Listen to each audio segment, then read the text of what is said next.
Hi guys, good morning, good afternoon, good evening sa lahat. At meron po tayong isang re-reactionan yung vlog ni Kuya Red Sign Vlogs At dito kinumusta niya si Kalingap Edu, no guys. Napakaraming balak ni Kalingap Edu sa darating na anniversary, second anniversary ng EDC, guys, 'di ba? At sabi pa dito ni Kuya Red Sign ay may susunod raw yun nga sa anniversary ng EDC.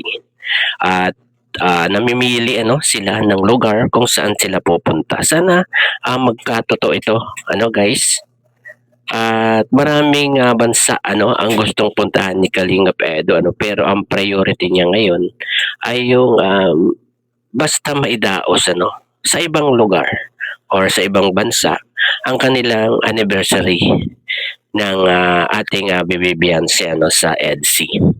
At matandaan natin na talagang nung una yung anniversary nila ay dito lang talaga sa Pilipinas yung first year anniversary nila. Pero siguro talagang gagawa na ng paraan ang mga sponsor, si Kalingap Edu at ang iba pa na talagang sa ibang bansa naman mangyari ang anniversary nitong dalawa. Siguro bakasyon na ito, guys, no? Kasi ang anniversary nila ay December 24, no? Pero ang pinakang totoo na mapuntahan nila ay Hong Kong or Singapore. Guys? Sana ito ay matupad. 'Di ba guys? Masaya tayong mga EDSAnian pag natupad sa ibang bansa ang anniversary nilang dalawa. Lalo't ngayon wala nang problema kay Beyonce kasi nasa legal age na si Beyonce. 'Di ba guys? At ito po yung vlog ni Kuya Red Sign panoorin po natin. Eds, kumusta ang bagong bagong birthday? Okay naman siya. So, yan. Grabe. Napakaganda ng birthday celebration. For the first time. Grabe. Sa buong Kalingap siguro na ng mga na nag-celebrate ng birthday. At kahit pa sa mga events, isa yun sa pinakamaganda na natin, nagawang celebration. Grabe. Tapos, for the first time na inabot tayo ng alauna ng madaling araw. 1:30 na tapos. 1:30 yun. 1:30 yun. Grabe. Alas puyat na tayo. 1:30 yun. Puyat na talaga. Yun talaga yung pinakasagad na, sagad na talagang event yun. 6 hours 6 and a 6 half. hours? Grabe. Grabe naman ito. Event pa ba ito? Parang dalawa na yung inatindan natin, di ba? Di na kaya. Pero grabe talaga. Thank you so much sa lahat ng mga sponsors na dumating, ang nagbigay ng ng gift sa amin po at sa lahat para Kalingap. At grabe po, sobrang talaga overwhelmed talaga. Hanggang ngayon talaga di pa rin ako mapaniwala na nangyari yung event na yun. At ibang klase, parang sobrang ingrande kasi. Oo. Hindi kaya Napakaganda ng place, Oo, grabe nga. Tsaka ang swabe ng takbo ng Oo, smooth yung flow saka simula una hanggang huli, hindi ka maboboring. walang Walang parang boring na part. dead na Walang dead na na eksena. Puro talaga hanggang huli. Siguro medyo na yung alas 12 na nung pabigay na ng regalo din na nagkakaarali sa natin. Wala na antok na yung iba Kailangan na umuwi. Tsaka Eds, sobrang daming taong pumunta. Ang expected na pupunta is 200. Nag-abot ng 400 mahigit. Di marami talagang pumunta as in, no? Oo. Yun nga Pero buti na lang talaga at naging maayos yung yung flow nung event. Yung birthday debut niya. Grabe, sobrang perfect halos lahat. Ganda. Nakita mo yung iyak ni Dr. Love? Ay, nakadalawang iyak to yata Nakadalawang iyak yata ito kahapon siya ang gabi. Kagabi Nakada. Bira. Wala na na kay Dr. Love yung pag na birthday si Beyonce. Matik. Matik. Nalabas lang. Meron pa daw kasunod, bro. Ay, gambira naman. Ano ba? Anniversary na. Sana. Ikaw ang masusunod doon. Ibang bansa tayo. Singapore or Hong Kong. Singapore tayo. Hong Kong siguro. Pwede ng Hong Kong pero kahit saan. Singapore o Hong Kong. Yun lang ang pinakamalapit Siya nga Singapore pwede rin, pwede. Pwede Singapore. na kasi sabi ni Boss Rob, wala nang hindi na kailangan ng Na, Parents mo. maraming requisitos. na si Beyonce. Ang mahirap nun, maharang na naman tayo sa immigration. Matay, ikaw lang naman hinaharang. Ako maraming kaso, ikaw hinaharang. Di kasi akala nila magtatrabaho ako doon. Kaya ganun. Japan tayo sa Japan. Ay, Japan, grabe. Isa yun, visa. Mukhang doon ata ang balak mo talaga, Japan ah. Kaso maraming kailangan doon ay may Pero money malay natin susunod pa. Kaya ka. Singapore muna para 3 na yung sa akin. Hong Kong na ako. Hong Kong, Meron pa akong Macau.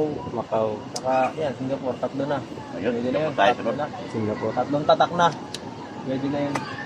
Ang gusto nila, January, December. December. Kasi, mas wala daw, babuyan daw karamihan mga supporters sa EDC. sim break ni Beyonce. Basta guys, uwi na guys. Ay, mga Let's go. Ang lahat. Iba ang aura ni Eds ngayon. Okay na. At least, No? Iba ang aura ni Eds. tapos na yung babae ni Nanay Rosa. Grabe tagal.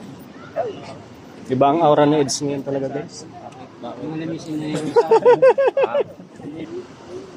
Abangan nyo daw ang anniversary. Bakit may aabangan ang anniversary, Eds? Hindi pa man kayo, ay sabagay, kinasal na pala eh. Kinasal na. Kinasal na pala, no, Eds? Eds, Mr. Mrs. Adsula na. kinasal na pala kayo, yung pala ang aabangan namin, yung yung anniversary. Ano meron sa anniversary? Kinasal na eh. Wala na proposal, diretso kasal. Wala na. Wala ang proposal. At ayun guys, talagang super ang pasasalamat ni Kalinga Edu sa mga dumalo sa birthday ng Lenny Beyonce natin At hindi nila akalain na talagang ang 200 lang pala ang inaakala nilang dadalo doon, pero umabot ng 400 pala guys, napakadami At nagpasalamat si Kalinga Edu sa lahat sa mga nagbigay sa kanila, siguro sa mga sponsor, 'di ba? At ayun, talagang todo plano na sila ang mga EDC, 'di ba? Ando si Dr. Love na puro daw ang iyak nakadalawang iyak daw si Dr. Love doon sa birthday ni Beyonce. Grabe guys At si Kuya Red Sain din talagang siguro kasama itong mga magkakasama na to sa bulong pati yung mga Marites sure yan kasama na yan sa pag out of town ng EDC grabe at siguro guys talagang aabangan natin itong paglipad ng EDC sa kanilang anniversary. Sana talagang magkatotoo ito at talagang maging dapat ay si Beyonce ay available nung time na yan guys. Siguro naman bibigyan niya ng time itong plano ni na Kalingap Edu at ng mga sponsor para sa EDC. Sana matupad ito guys at sana maging masaya ang lahat kapag natupad ito guys ayun. At bago tayo tapos pakisuportahan po ang ama ng Kalingap, Kuya Val Santos Matubang, Ate Edna Vlogs at Kalingap Rob. At ayun, hanggang dito na lamang po. Bye-bye. God bless po sa lahat. Peace. Ingat ang lahat po guys. Teka lang. Di pa tayo Ano? Ano?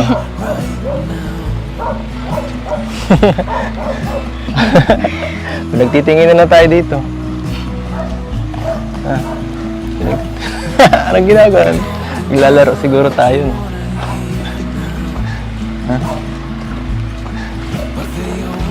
Pilit mo muna tayo. Nasa gitna na tayo. There's a lot of colors. Saan po kayo galing, Kuya Eds? Doon kami galing kala Carla. Nag-vlog kami. At pauwi na kami ngayon sana. Kaya lang, nakita ka namin naglalakad. Eh di, yan, diretso kinamusta ka na rin namin. There's a lot of colors. Okay na rin yun. At least, nakita kita eh. Don't rely on others. Lapit na pala tayo. Whew! Grabe. Your dreams Grabe, doon pala ang lakad natin. Pagod na ako.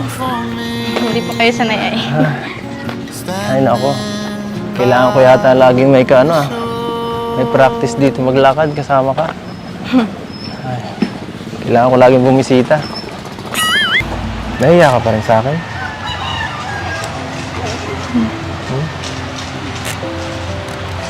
Nahiya ka. Ano naman ikakahiya sa akin? Wala naman Ito. Kung ano lang naman ginagawa ko, hindi naman nakakaano. Parang ewan lang. Bakit ka mahihiya sa katulad ko? Bakit ka nahihiya sa akin? Alam ko na. Crush mo ako, no?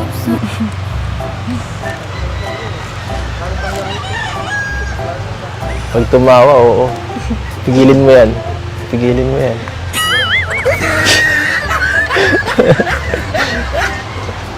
Pinigilan mo talaga. Ay, nako. Joke lang. Gusto ko lang maging komportable ka. Nabawasan na ba ang hiya mo sa akin? Wala nang lumala.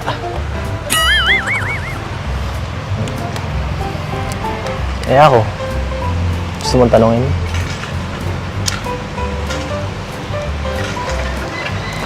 Sinong crush ko? Gusto mong tanongin? Ano yun? Sino po? Ikaw.